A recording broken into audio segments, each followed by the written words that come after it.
I've always wanted to be a writer, and in some ways I am.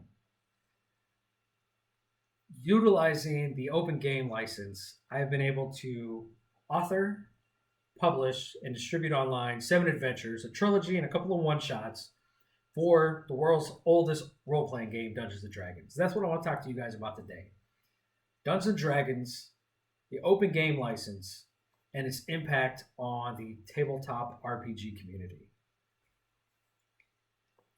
In 1999, Dungeons and Dragons and its parent company, Wizards of the Coast, are saved from the brink of bankruptcy when they are purchased by Hasbro. Hasbro of the Milton Bradley Monopoly, Hasbro of My Little Pony.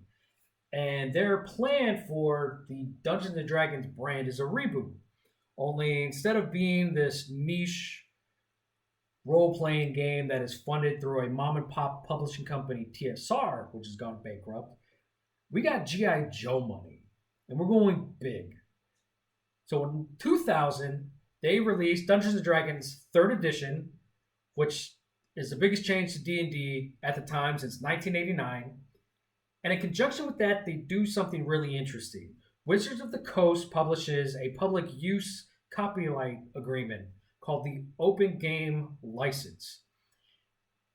And the idea here is to grow the game. So what they did was enable third-party developers to produce, distribute, modify the game mechanics as long as it didn't already affect or utilize intellectual property of already published characters as examples within D&D to allow content creators just to recruit money on that royalty-free.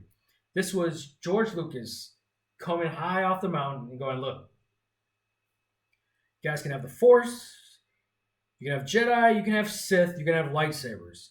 What you can't have is Luke Skywalker and Darth Vader.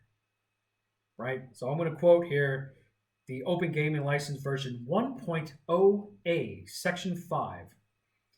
In consideration for agreeing to use this license, the contributors grant you, capital U, a perpetual, worldwide, royalty-free, non-exclusive license with the exact terms of this license to use the open game content. And what this did was kick off a golden age in content creation within the D&D community. It allowed you and your buddy Steve to take the adventures that you've been playing for years and you can write them down and publish them as a book without having to change too many weird things to make it completely obvious. Or maybe you got yourself a microphone and you create a podcast and you distribute that through Google Podcasts or Spotify, Apple, whichever, or video games. All of these things helped grow the game, right? In fact, it's been nothing but upward sales for damn near 2 decades. In fact, it really peaked in the pandemic. So I'm going to quote another source here. This is Sarah Whitten with CNBC. She wrote this in 2021. D&D sales jumped 33% last year.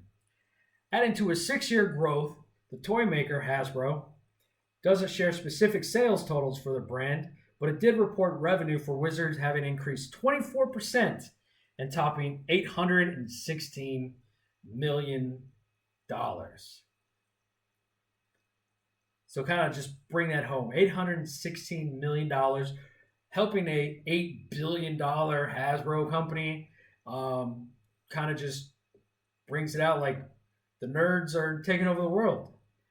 So to reiterate, a open gaming license, third parties, you guys out there can create your own adventures and you can bring it home, you can publish it, and you can make money, or you can just do it for fun, do it for the clicks.